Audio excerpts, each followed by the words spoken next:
Эрдэнэт хөгжил 2021 эдийн засгийн форумд Эрдэнэт үйлдвэр төрийн өмчт үйлдвэрийн газраас оролцож байна. 43 жилийн хугацаанд дээрх үйлдвэр улсын төсөвт 10 гаруй их найт төгрөгийг төвлөрүүлсэн байна. Түүнчлэн орон нутгийн төсвийн 41.3%-ийг бүрдүүлсээр ирсэн байна. Өнөөдрийн форумд тус үйлдвэрт шаардлагатай орон нутагтаа үйлдвэрлэж нэмэн өртөх шингээ нийлүүлэх боломжтой тоног төхөөрөмж эд ангийн үзэсгэлэн гаргасан байна. Ингэснээр орон нутгийн жижиг дунд бизнес эрхлэгчид тус үйлдвэрт шаардлагатай байгаа бараа бүтээгдэхүүн үйлчилгээгээ нийлүүлэх талаар өргөн мэдлэг мэдээлэлтэй болох юм.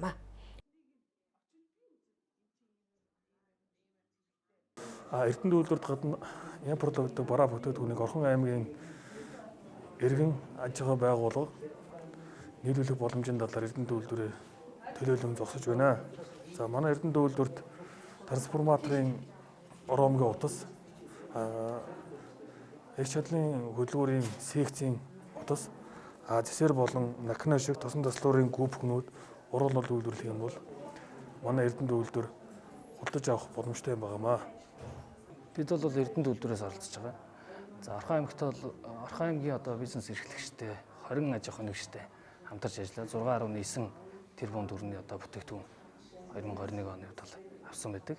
Тэгэхээр бид энд оролцож байгаа зорилго нь гэх юм бол Орхон аймгийн бизнес эрхлэгчд, үйлдвэрлэгчдийг дэмжих зорилгоор манад хэрэгцээ шаардлага нь байгаад байгаа эдэнгүүдийг ерөнхийдөө бол энд авчирч байрлуулсан байна.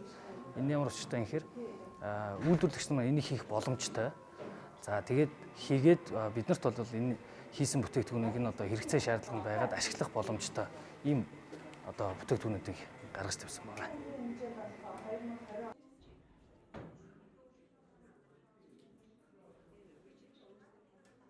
Эрдэнэт үйлдвэр 43 жилийн хугацаанд улсын төсөвт 10 гаруй их найт төгрөг төвлөрүүлсэн төдийгүй цаашид 60 жилийн нөөцөд тогтоосон дээрх үйлдвэр үйл ажиллагааныхаа цар хүрээнд ямагт орон нутгийн бизнес эрхлэгчдийг дэмжиж хамтран ажилласаар ирсэн. Тод жишээ бол 2021 онд орон нутгийн нийт 20 аж ахуй нэгжээс 6.9 тэрбум төгрөгийн дотоодын бараа бүтээгдэхүүнийг худалдаа авсан байна.